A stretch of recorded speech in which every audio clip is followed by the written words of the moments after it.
extradición. Pedido de extradición, así como se escucha. Rusia tiene ya a uno de los causantes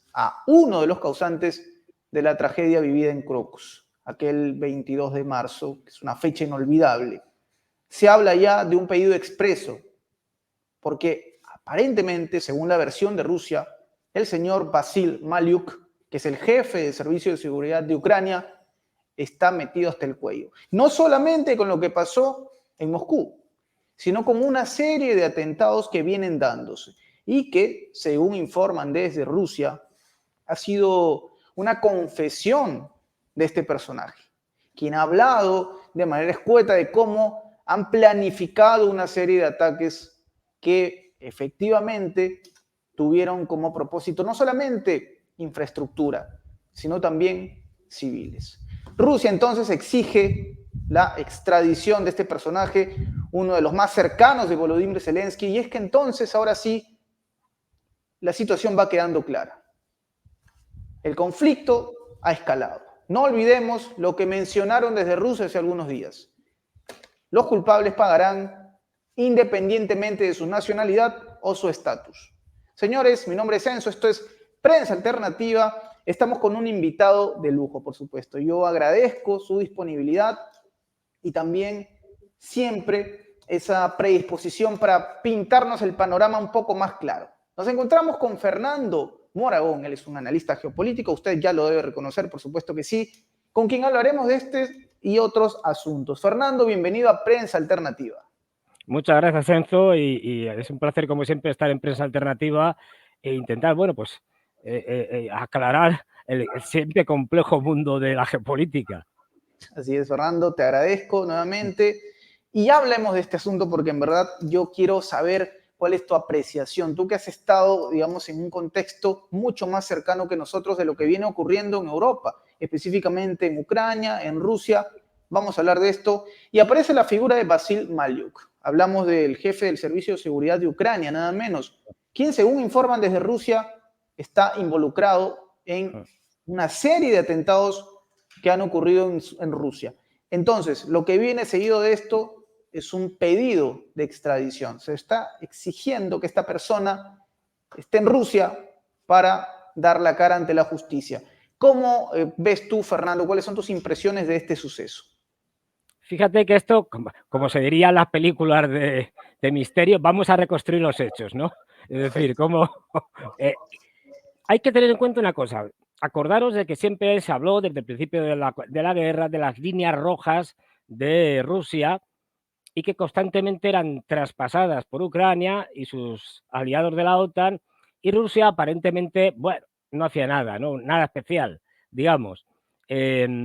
Mientras eso iba provocando una escalada de la OTAN cada vez mayor. Desde que primero te mando cañones, luego tanques, luego ya misiles de cierto alcance, luego de más alcance, es decir, todas estas provocaciones, por citar solo algunas, Rusia las ha manejado con una extraordinaria moderación, con una prudencia exquisita. Y ahora veremos por qué. Claro, porque es que enfrente tiene una panda de irresponsables psicóticos con los que no se pueden dar con tonterías, porque se les puede ir a la cabeza, ¿verdad?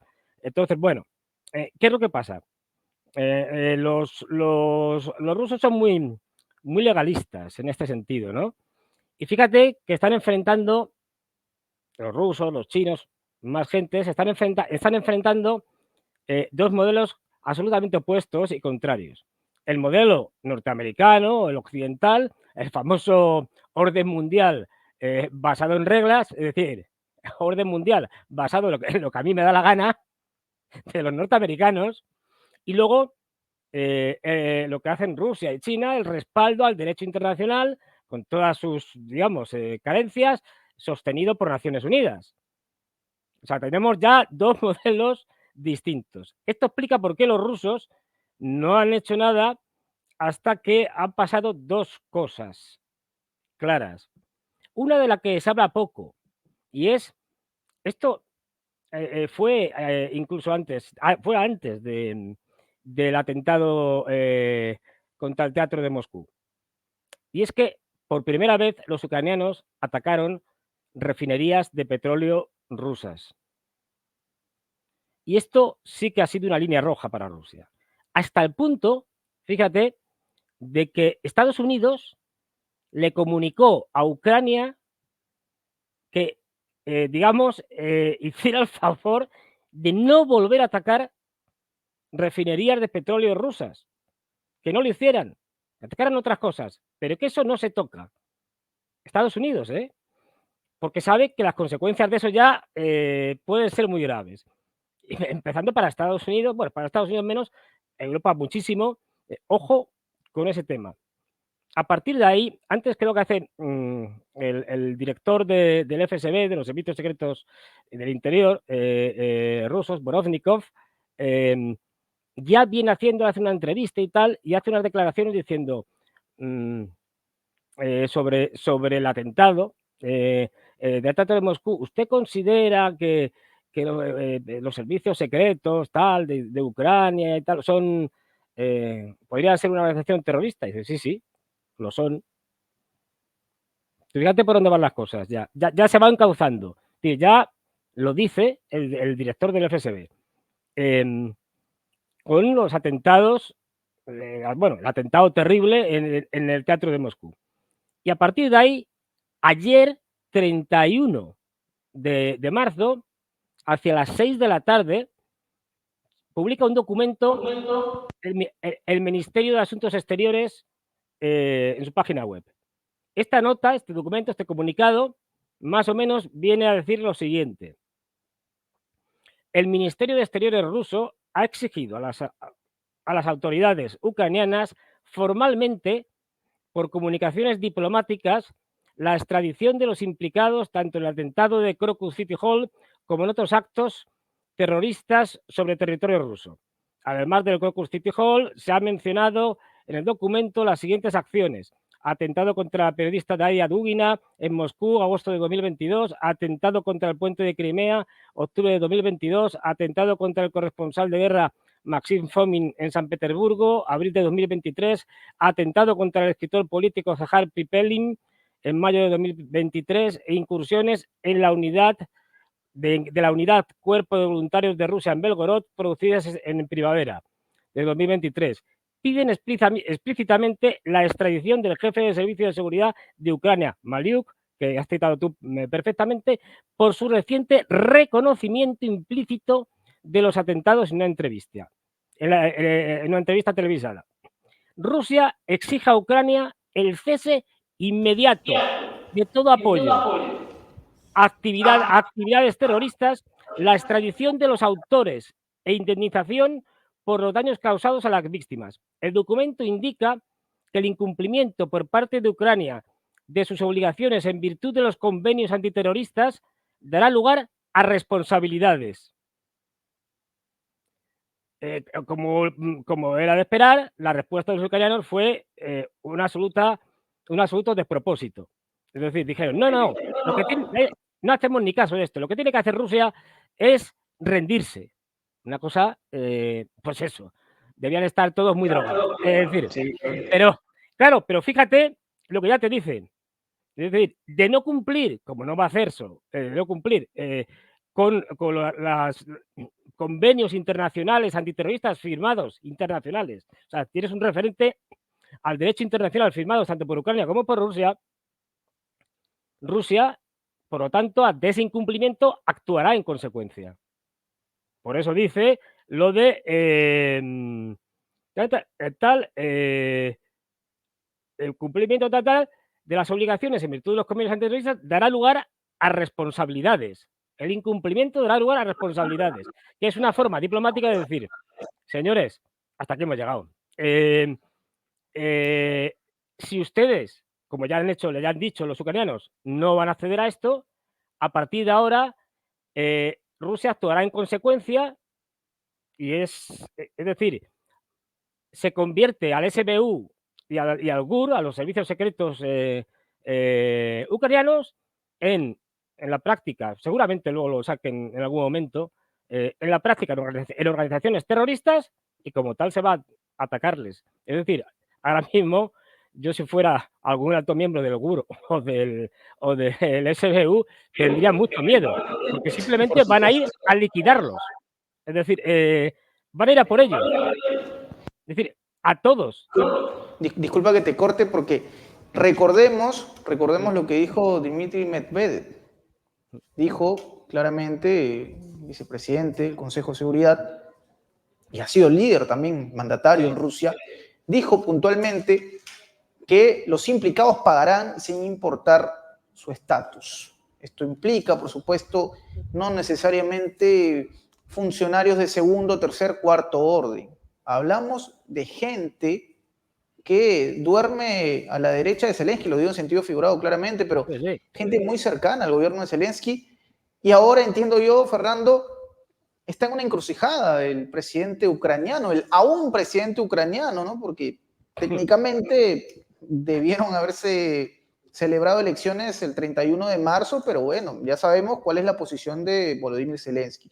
Pero volviendo a este asunto, Fernando, ¿qué va a pasar? O sea, ¿qué represalias, si cabe el término, podría tomar Rusia si es que en caso el pedido de extradición, tal y como tú lo estás planteando y es información pública, permanece con una indiferencia de parte de Kiev? ¿A dónde puede escalar esto? A ver, es que Kiev ya ha dicho que no lo va a hacer, con lo cual ya está la respuesta de Kiev. Es decir, que vamos, encima ha dicho que lo que tienen, como te comentabas, que lo que tienen que hacer los rusos es rendirse, una cosa disparatada.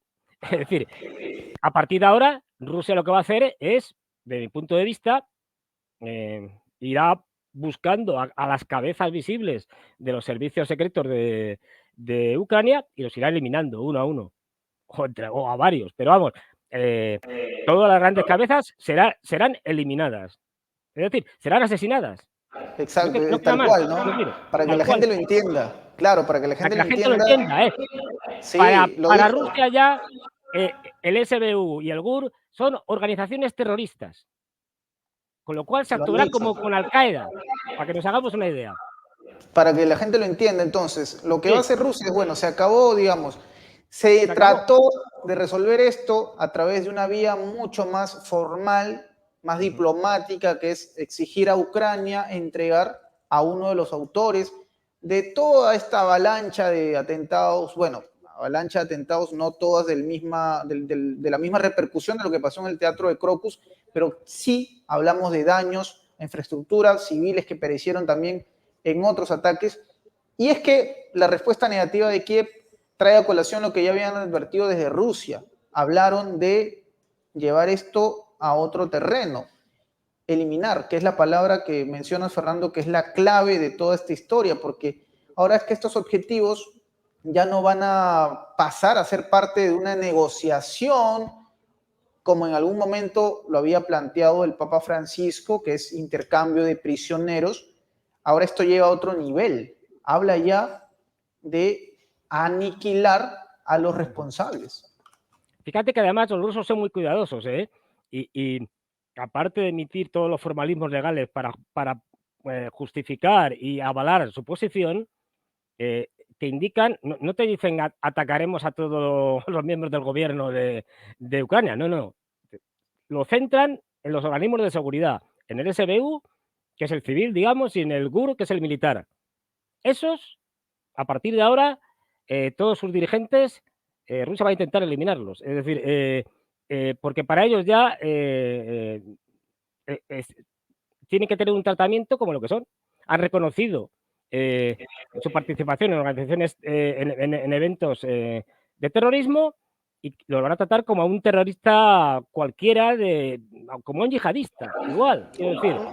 Más o menos, disculpa, para que se entienda mejor, y esto lo voy a decir con mucho tacto, porque sé que pueden haber incomodidades con lo que voy a decir, pero más o menos lo que hizo Washington con este personaje de iniciales OBL, no sé si me dejo entender, no puedo decir Ya. el nombre, pero más o menos para que se entienda, ¿no? Sí, a ver, lo que pasa es que Washington, este tipo de cosas las hace sin ningún respaldo legal, es decir, le da igual. Es decir, de hecho, los famosos drones de Obama, los famosos Reaper, ¿no? En donde el gobierno norteamericano sin consulta a ningún tribunal, ni atendiendo a ningún derecho internacional, ni nada que se le pareciera, iba sacando listados de gente a eliminar y, bueno, pues se mandaban los drones y se eliminaba. Que por casualidad estaba esta persona, estas personas en una boda, no había problemas. Reventabas la boda, matabas a 30 personas, pero inocentes, pero da igual. Los rusos no hacen eso.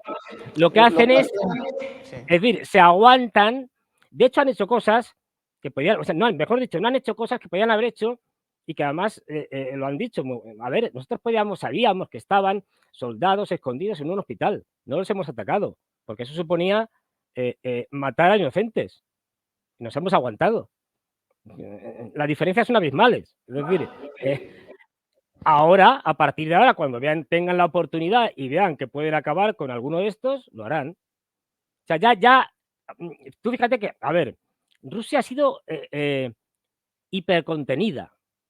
Podía haber, desde que las negociaciones en marzo ya del 2022 ya fracasaron, podía haber empezado a liquidar dirigentes ucranianos. En una guerra, forma parte de la guerra. Es decir, en una guerra tú intentas acabar con el gobierno del enemigo contrario.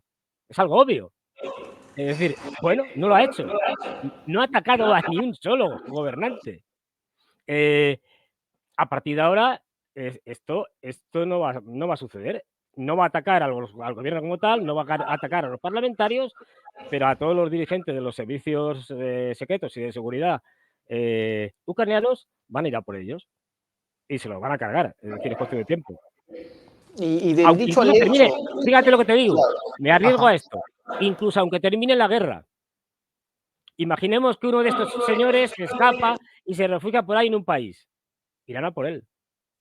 salva ni siquiera el hecho de que Zelensky salga con bandera blanca. O sea, esto Da ya igual, da igual. llevó a un nivel en el cual efectivamente, y como lo dice Fernando, a ver, pasa, por ejemplo, lo plantea Estados Unidos. De hecho, si uno revisa, por ejemplo, pongo poner ejemplos nada más ya, películas hollywoodenses como Londres bajo fuego, ¿no? Sí. Con Gerard Butler, normalmente lo que hacen es ir a aniquilar a los responsables de algún tipo de atentado. Es lo que normalmente la cultura occidental vende cuando se trata de hacer ajustes. Yo diría, no diría ajuste de cuenta porque suena un poco vulgar, Sí. porque ya Rusia de hecho trató de llevarlo por la vía legal, formal, digamos. O sea, como dice Fernando, hubo la intención y Rusia se está cuidando efectivamente para que después no vengan los señalamientos, porque sabemos que el día de mañana o quién sabe, este personaje termine pereciendo en manos de las fuerzas rusas, seguramente se hablará, Fernando, desde esta parte del mundo de crímenes de guerra. Es lo que yo creo va a pasar finalmente. O sea, lo que te va a vender posiblemente Infobae es que Vladimir Putin es un criminal. Es lo que van a decir.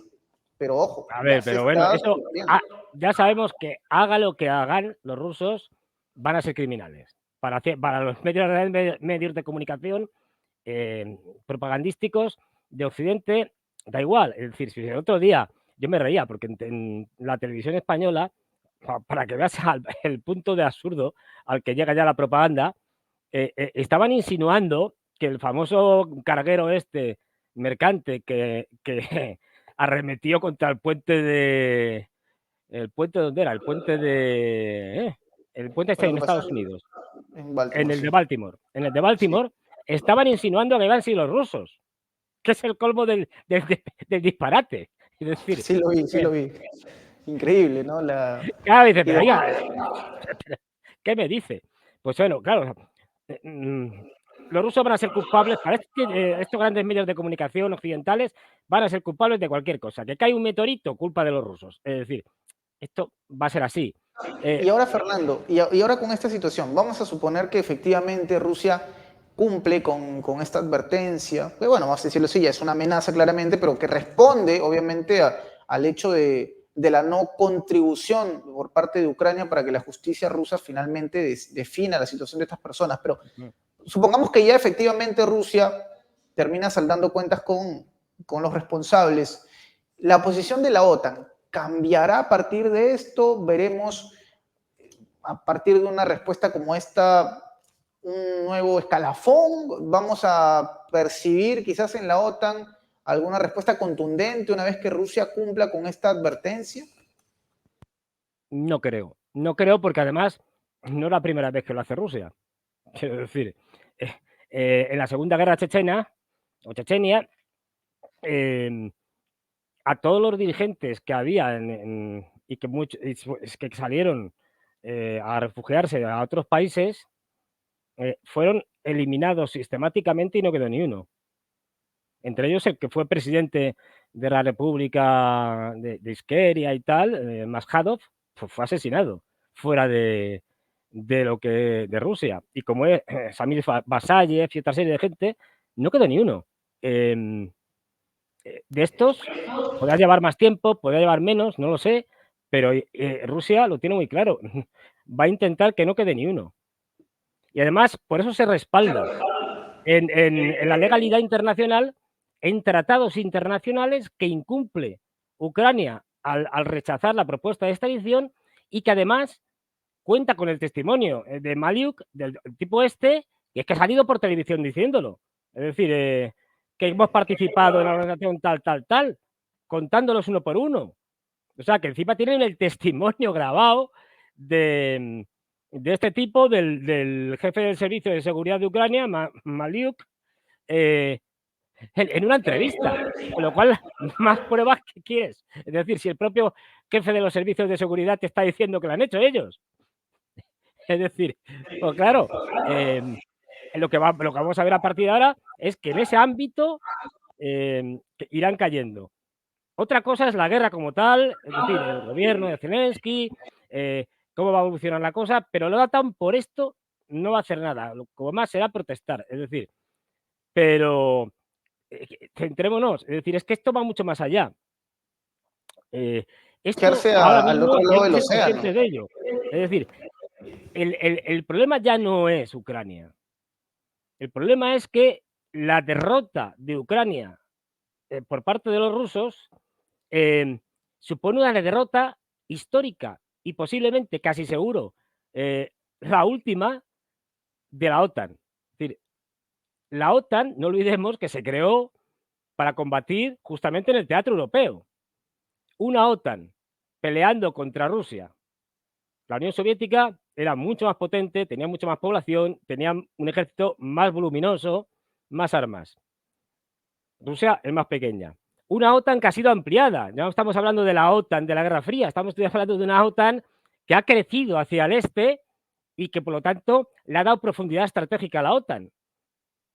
Es decir, bueno, pues claro, de armamento.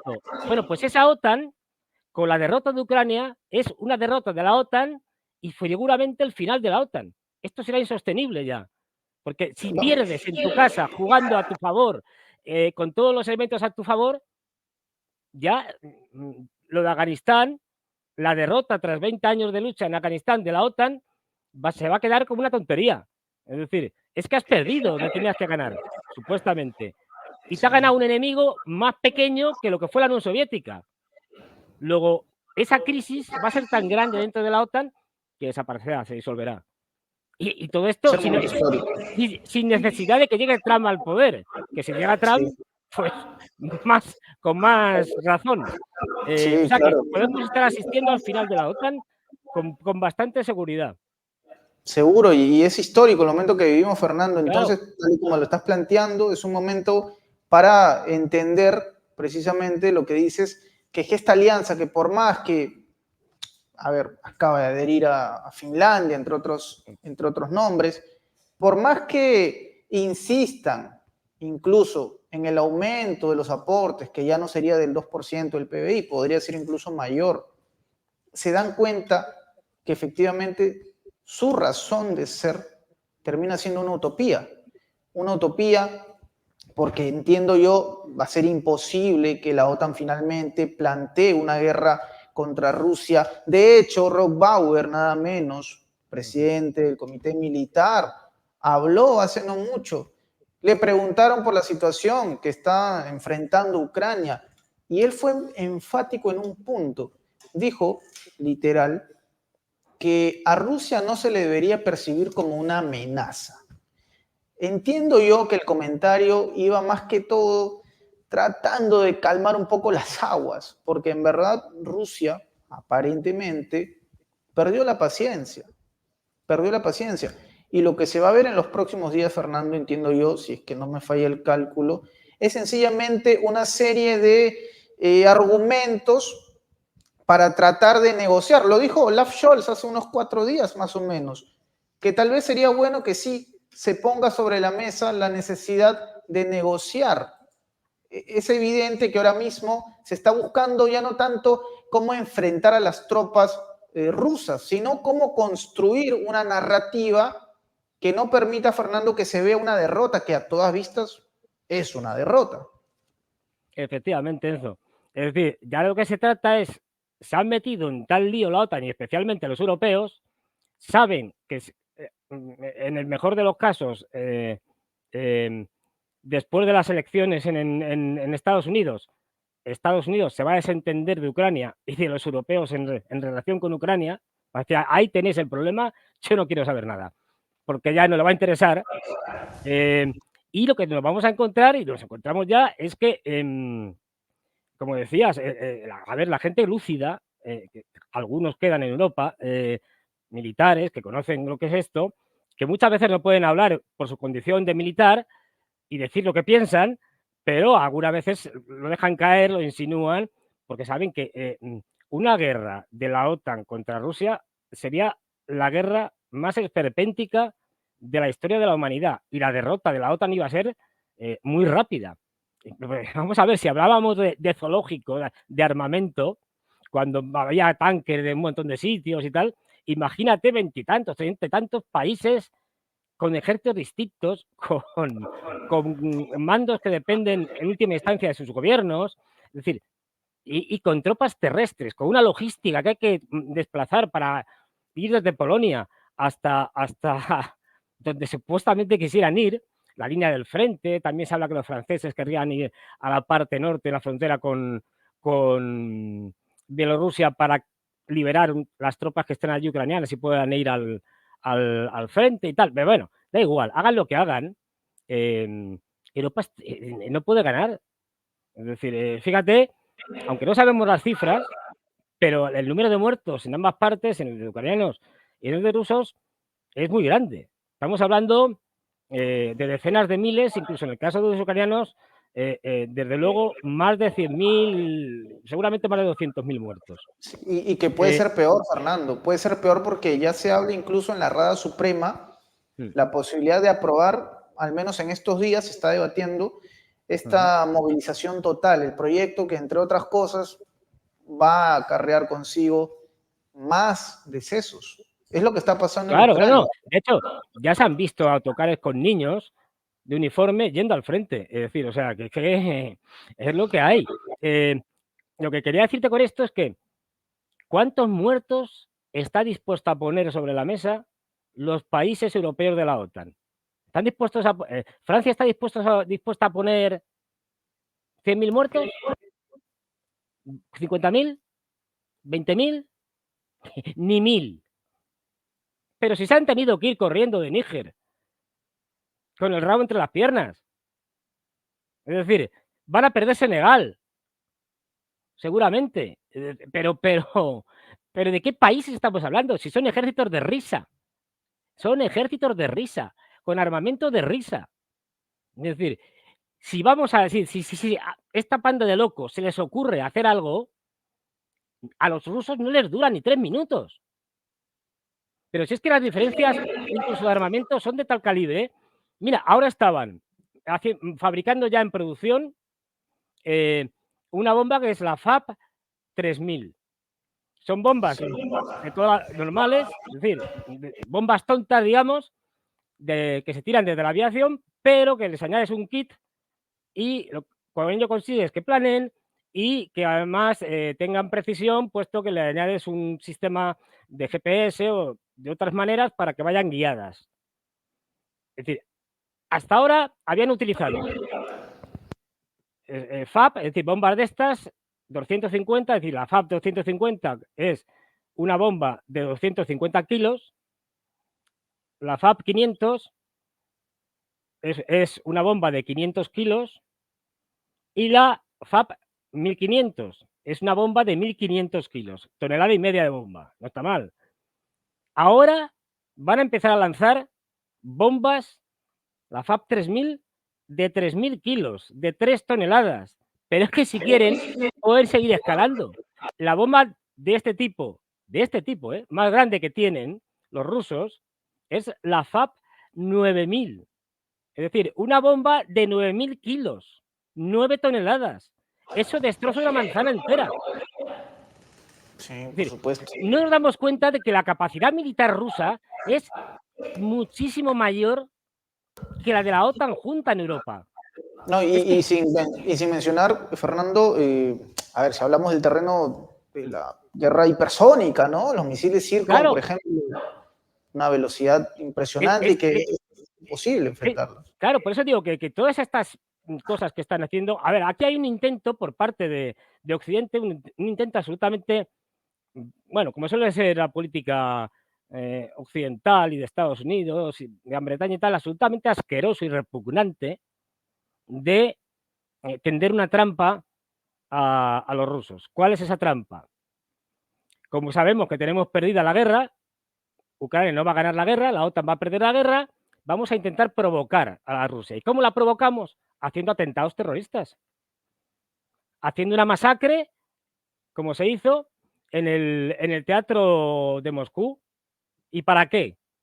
Para que la población se enfade, se llene de ira y empuja al gobierno, digamos que pida al gobierno de Rusia una respuesta dura contra los ucranianos. Eso, si cayera, que no va a caer, ni están cayendo, si cayera en esa trampa, el gobierno de Rusia provocaría que Occidente se legitimara diciendo, ven, qué malos son los rusos, la barbaridad que han hecho, metería miedo a sus poblaciones locales y permitiría el gran negocio de un rearme aún más masivo.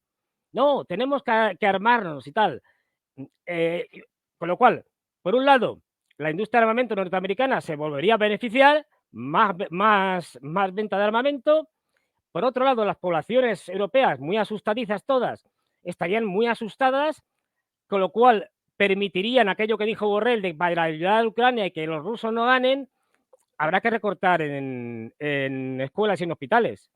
Con lo cual, permitirá una vuelta de tuerca para deshacer los derechos sociales, el estado, lo que queda del estado de bienestar en Europa. Es decir, esto es lo que están haciendo. Por eso digo que es absolutamente asqueroso, porque utilizar el terrorismo como arma de guerra por parte de estados, como Estados Unidos, que ha hecho muchas veces, es decir, esto no es ninguna novedad, Gran Bretaña y tal, y todos la panda de miserables que gobiernan Europa, es realmente repugnante.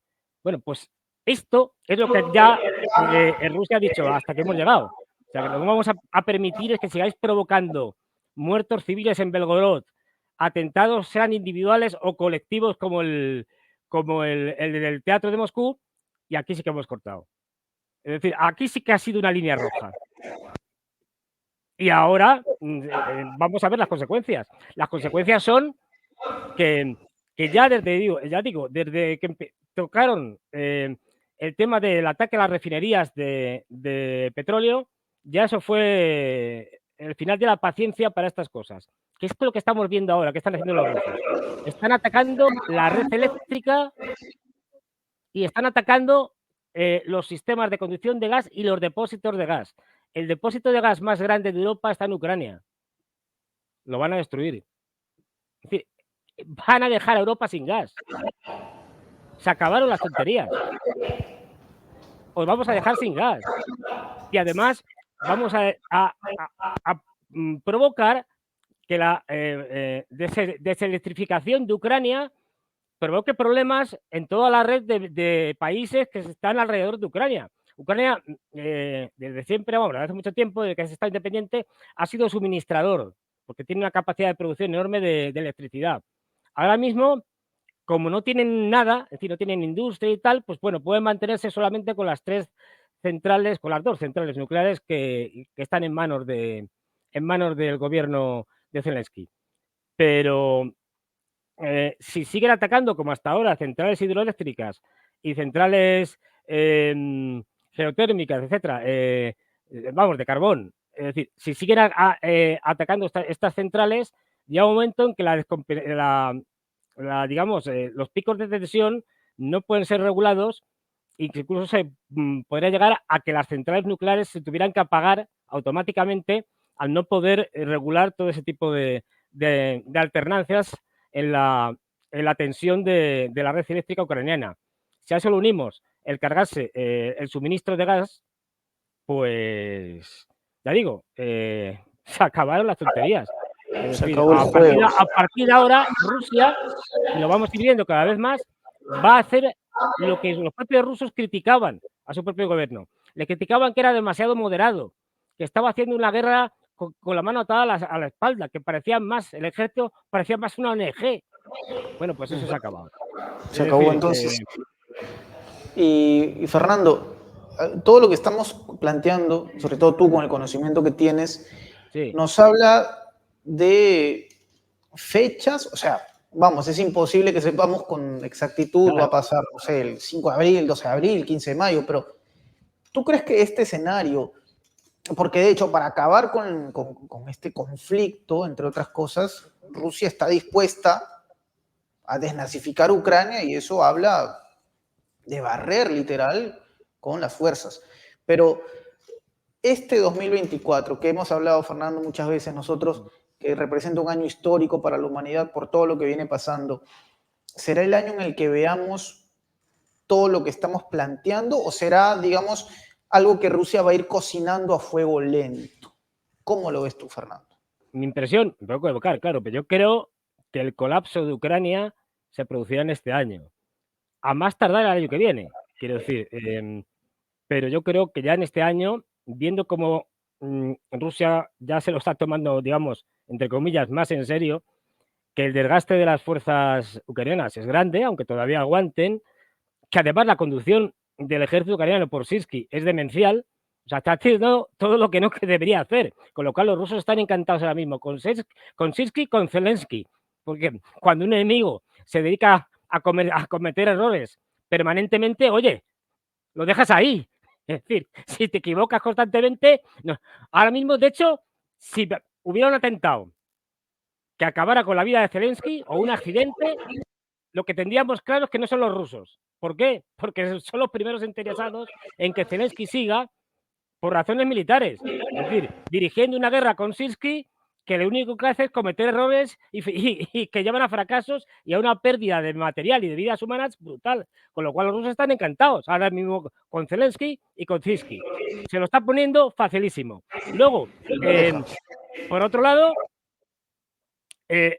claro, tienes un Zelensky que ya elecciones en marzo va a ser difícil, porque marzo ya ha pasado. Es decir, y que a partir del 21 de mayo, constitucionalmente, deja de ser presidente en funciones para ser un señor normal y corriente. Si Zelensky quiere seguir de presidente, tendrá que dar un autogolpe de Estado para permanecer de manera anticonstitucional como presidente.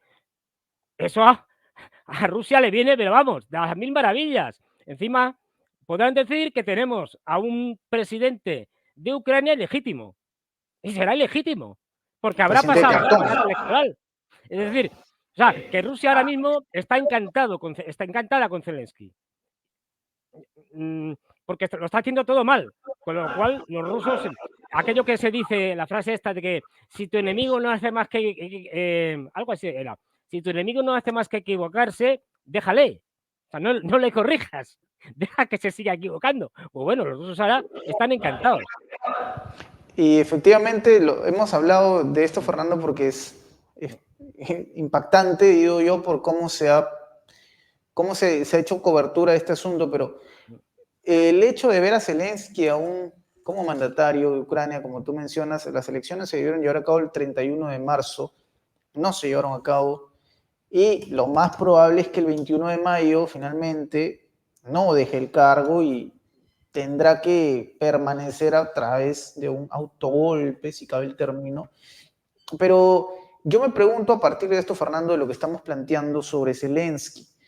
Ahora mismo, digo, evaluando sus errores, evaluando todo lo que está ocurriendo, en la propia OTAN ya empiezan a ver la posibilidad de sencillamente sacar de la partida a este personaje que queda claro, al menos por lo que yo veo, y tú planteabas esto, si esto fuera un tablero de ajedrez, desde luego Zelensky de lejos no es el rey en la ficha. No, no, no. No es de la ficha por donde el rey, no es el rey. O sea, Rusia no ve a Zelensky como el último objetivo, si cabe el término. O sea, no representa ni siquiera la reina, creo yo. Podrá No, ser un no, alfil por ahí. ni eso. Ahora mismo es un mero peón. Un mero Un peón. peón en ese tablero de ajedrez en el que en un lado están los norteamericanos con los países de Occidente y en otro lado está Rusia, China y tal. Pero fíjate, para que se entienda la gravedad de la situación. Como sabes, yo estuve en las elecciones presidenciales rusas y tuve la suerte de que me mandaron a la provincia, bueno, mejor dicho, a la República Popular de Donetsk. Por lo tanto, además, había ido hace 2 años con motivo de los referéndum, con lo cual pude comparar la situación de hace 2 años y la de ahora, ¿no? Bien, Claro. bueno, pues, aparte de eso, que luego que si queréis hablamos, tuve también la suerte con otros 2 compañeros de mantener una entrevista con Denis Pushilin, que es el presidente de la República Popular de Donetsk. O sea, no estamos hablando de el vecino de enfrente, es decir, y él, de manera muy diplomática, pero nos dijo algo muy claro, y que esto lo repite constantemente ya los dirigentes rusos, ya digo, diplomáticamente, ¿no? No son como pueden ser los dirigentes occidentales que van diciendo barbaridades, como que Xi Jinping es un dictador y cosas de estas. No, estas cosas los rusos no lo hacen, ¿no? Esto es cosa de Biden y compañía. Pero lo que sí nos dejó claro es que esto es un enfrentamiento entre una concepción del mundo multilateral y una unilateral. Los americanos, obviamente, son quien defiende un mundo unilateral y el resto, o parte del resto, la de un mundo multilateral. Y lo que nos dijo es que esto no tiene término medio y que Rusia va a acabar con ese mundo unilateral. Si lo traduces a un lenguaje menos diplomático, es decir, los rusos ya van a por Estados Unidos, a cargarse Estados Unidos. Así de claro. Ya no hay vuelta atrás. Es Es impactante. como, no sé si viste una película muy antigua, luego se hicieron varias secuelas, pero bueno, que se llamaba Los Inmortales. Y era, No. bueno, los inmortales eran unos señores que, por una serie de razones, eran inmortales, no envejecían nunca, eran muy pocos y solo se les podía matar cortándoles la cabeza. Entonces, esta gente tenía como una especie de profecía y tal, estaban obligados a luchar entre sí cuando se encontraban hasta que solo quedara uno. Y de hecho, el lema que tenían entre ellos era: solo puede quedar uno. Bueno, pues esto es lo que está pasando ahora. Es decir, mire usted, el mundo unilateral de Estados Unidos es incompatible con el multilateral que defiende Rusia, China y otra gente. Así que uno de estos 2 mundos sobra, solo puede quedar uno. Y ya sabemos quién sobra desde el punto de vista de los rusos.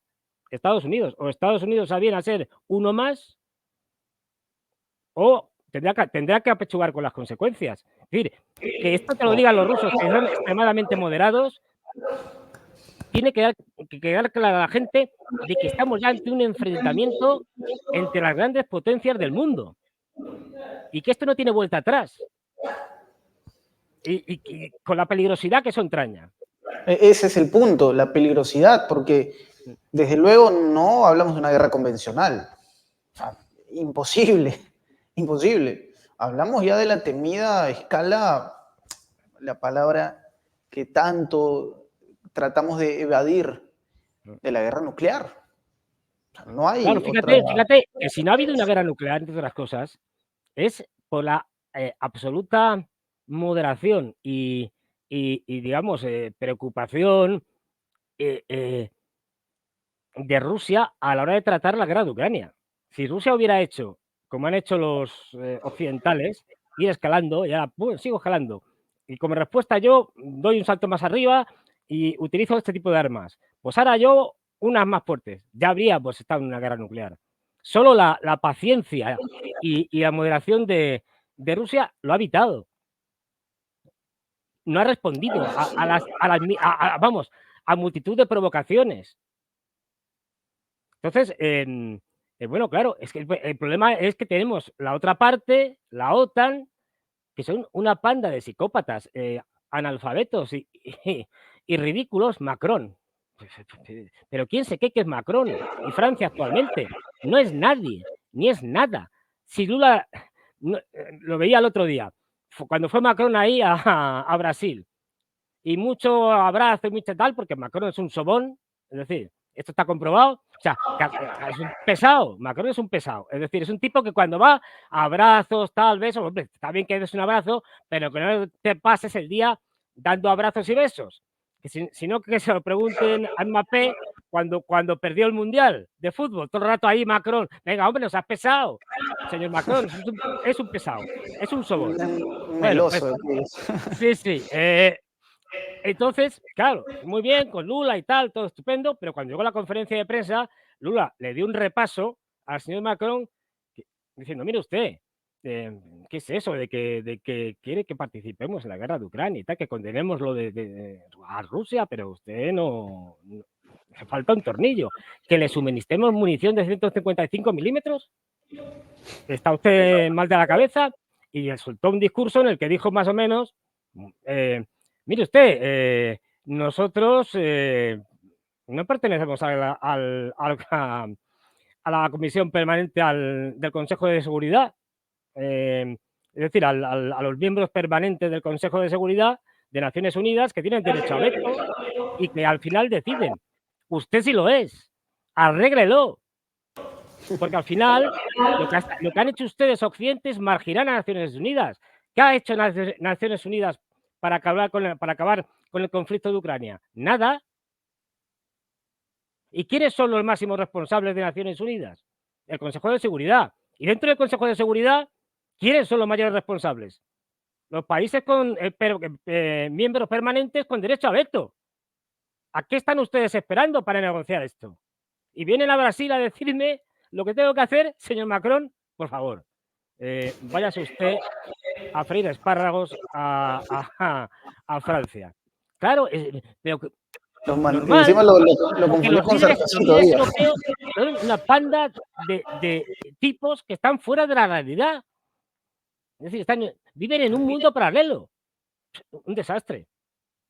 Fernando, y ahora hay un detalle no menor, porque para algunos puede parecer un tema banal entre los que se están discutiendo, pero se vienen los Juegos Olímpicos en París y vamos a ver qué sorpresa nos puede traer. O sea, yo no quiero ser ave malagüero, pero no esperemos que aparezcan sucesos bastante incómodos para la tranquilidad que conlleva un evento como ese, por el que después se intente culpar a otros líderes.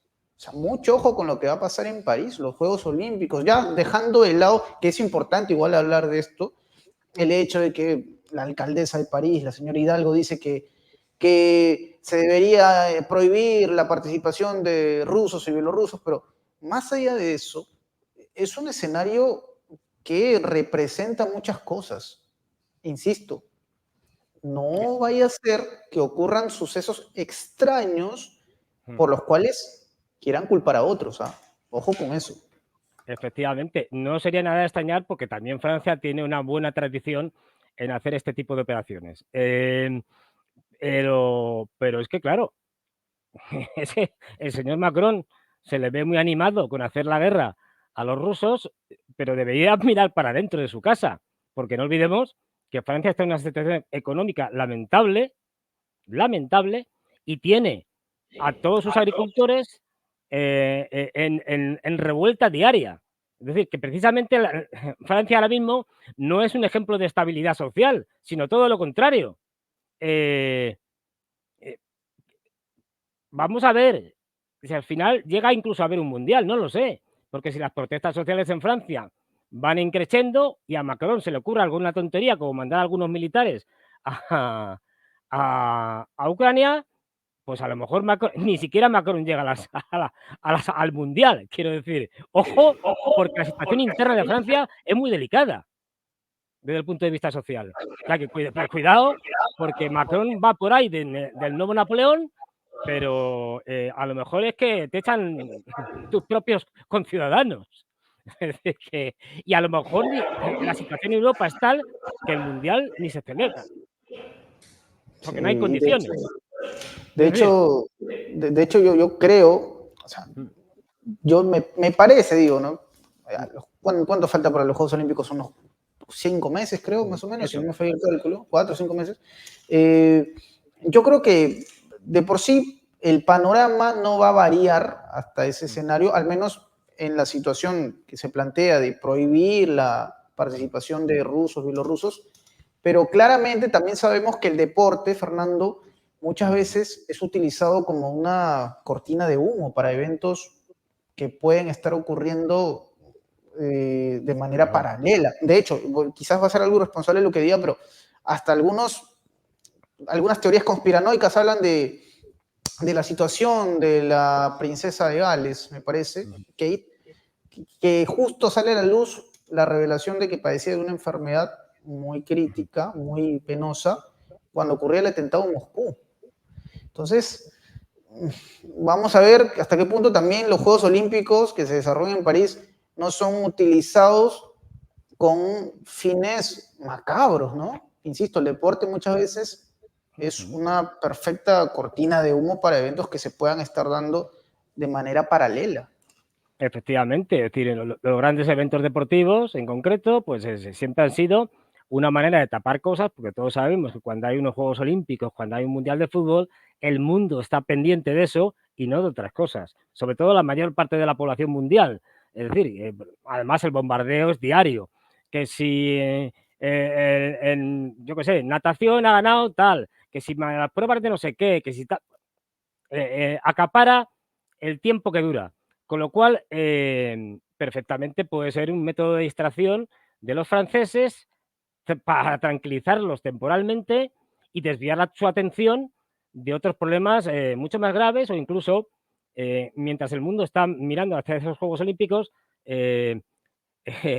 bueno, Francia, Estados Unidos, los británicos, pues estén haciendo operaciones relativamente discretas, pero de largo alcance. A nombre de ISIS, ¿no? Por decirlo de una Sí, manera. el ISIS, A nombre de ISIS. A nombre de el ISIS ISIS. actualmente, además es que eso es sabido, el ISIS de ahora no tiene ya mucho que ver con el ISIS que conocimos del gran Estado Islámico que controlaba una gran parte de Siria y de Irak. Ese ISIS ya no existe. Lo que ha quedado son yihadistas como franquicias que utilizan, digamos, prestigio dentro del mundo yihadista que ha tenido el ISIS para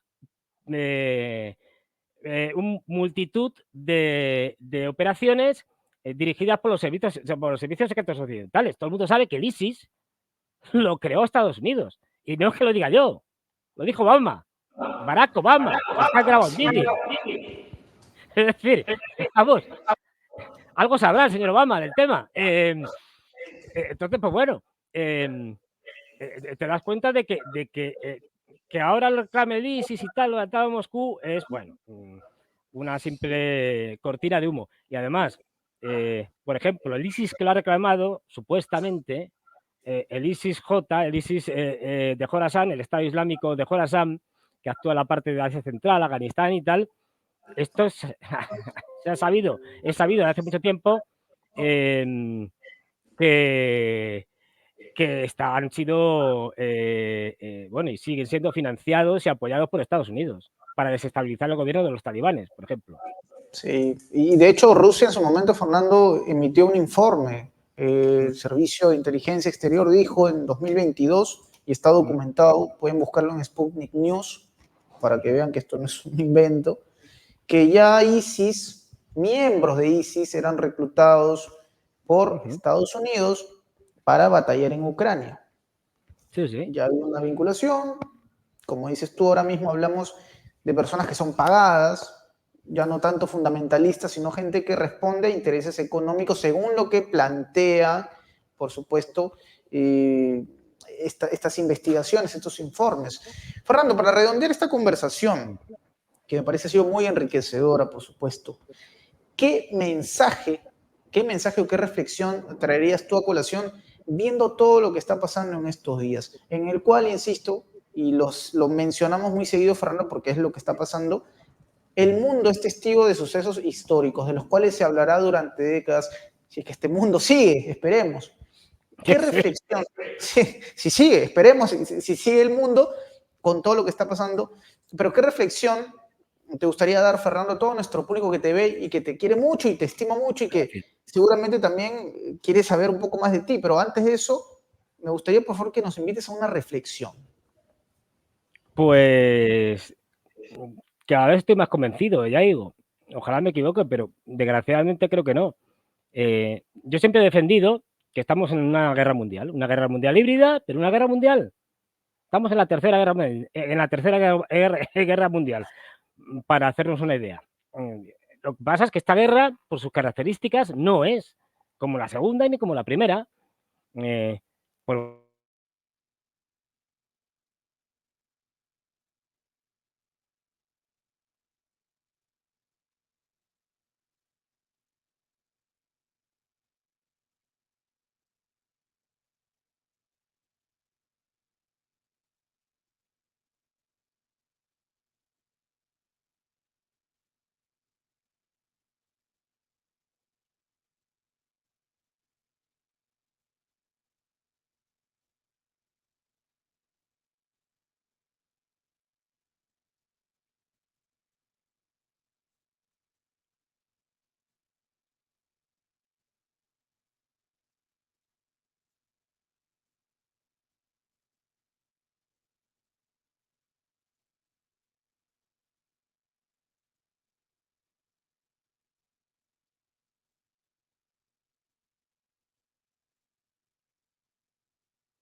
Tenemos nuevamente a Fernando Moragón, tuvimos un pequeño problema con la conexión, pero ya está con nosotros nuevamente nuestro buen amigo Fernando, quien nos estaba dando una mirada. Decías, Fernando, que ya estamos en una tercera guerra mundial. Por favor, cuéntanos cuál es el mensaje que hay detrás de esto. La idea básica es que tenemos que ser conscientes de lo que estamos, es decir, porque si no somos conscientes de la realidad existente, difícilmente vamos a poder cambiar las cosas. Es decir, así que tenemos que tener claro que hay un enfrentamiento entre dos grandes bloques mundiales y que se va a solucionar con la victoria de unos y la derrota de otros, como pasa en las grandes guerras y como pasó en las guerras mundiales. Es decir, y desde mi punto de vista, está claro, de los grandes perdedores va a ser el actual imperio hegemónico mundial, Estados Unidos, que ha entrado en picado en una decadencia tremenda, con lo que hace más peligroso, si cabe, a Estados Unidos, porque por su idiosincrasia es el típico imperio que no está dispuesto a ceder y que, como digo siempre, va a intentar morir matando. Y por otro lado, tenemos a Rusia y China, que van a ser los artífices del nuevo mundo multipolar, especialmente China, que se convertirá en la primera potencia mundial en todos los aspectos. Y claro, aquí el peligro está en los que están dispuestos, como Estados Unidos, a hacer cualquier cosa, cualquier barbaridad, con tal de no perder ese puesto hegemónico. Así que tenemos que tener conciencia de que esto nos afecta a todos y que como se nos vaya de las manos, se acabó. Que solo la prudencia de una parte, de Rusia, de China, incluso de Irán, es decir, está permitiendo que las barbaridades y disparates que están haciendo los occidentales no nos hayan llevado ya a una guerra nuclear. Es decir, pero esto no está garantizado. Es decir, vamos a ver qué pasa, porque podemos encontrarnos perfectamente este año, a finales de este año, con una guerra civil en Estados Unidos. Wow. Ojo, tenemos que tomar conciencia de que el momento es crítico, que estamos en el momento más crítico de la historia de la humanidad, y ser conscientes de ello y cada uno, en la medida de lo posible, actuar en consecuencia. Sí, así es, Fernando. Y como, digamos, la historia no miente. Cuando hay un perdedor, por lo general intenta volver mucho más agresivo, reconvertido. Pasó con Alemania. O sea, probablemente si es que ya hablamos de una tercera guerra mundial, Dios no quiera, estaremos a puertas tal vez en un futuro inmediato, o tal vez no inmediato, de una cuarta. Porque es así, cuando hay un perdedor, preparémonos para la respuesta.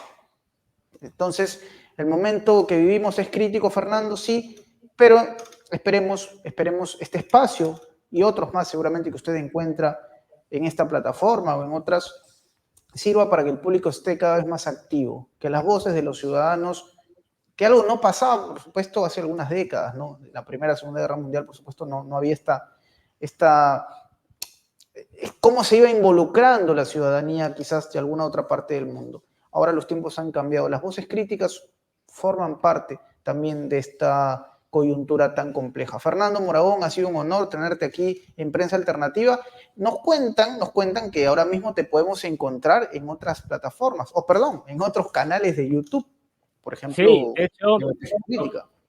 un buen amigo mío, Ezequiel Pistoletti, me lió junto con otros amigos y los viernes hago un espacio de 1 hora aproximadamente a las 9, hora de Madrid. Y bueno, ahí intento pues hablar de un montón de cosas y tal, y ahí pues me dedico ya a hablar por mi cuenta de numerosos temas, obviamente de actualidad, y a intentar distinguir pues algunas cosas. Y eso es todos los viernes a las 9. Yo les digo, hora de Madrid, ya os pasaré la información con los diferentes horarios en diferentes partes de Latinoamérica y demás. Y bueno, encantador de recibiros también allí y bueno, intentando como siempre contar cosas nuevas, buscar por ahí a ver qué cosas están pasando que no nos cuentan y a poner ejemplos de lo que he podido yo experimentar cuando he hablado con gente que sabía más que yo, que suele ser la mayoría de la gente, es decir, y con bueno, pues en el caso de Rusia, con ciertas personas que tienen un nivel alto, en el caso de China, etcétera, o de otros países. Y bueno, pues ahí estoy, a disposición de todos los que quieran verme. Perfecto, Fernando. En DMP Geopolítica, según Sí. vamos a poner en la descripción el enlace para que usted pueda verlo. A Fernando, ya lo saben, todos los viernes. Fernando Moragón, un honor nuevamente, un privilegio conversar contigo. Te mando un abrazo desde aquí, desde el Perú, y a todo nuestro público. No se olviden suscribirse al canal si es que están viendo por primera vez Prensa Alternativa. Comenten, compartan, que es totalmente gratis. Nos estaremos reencontrando muy pronto. Hasta luego.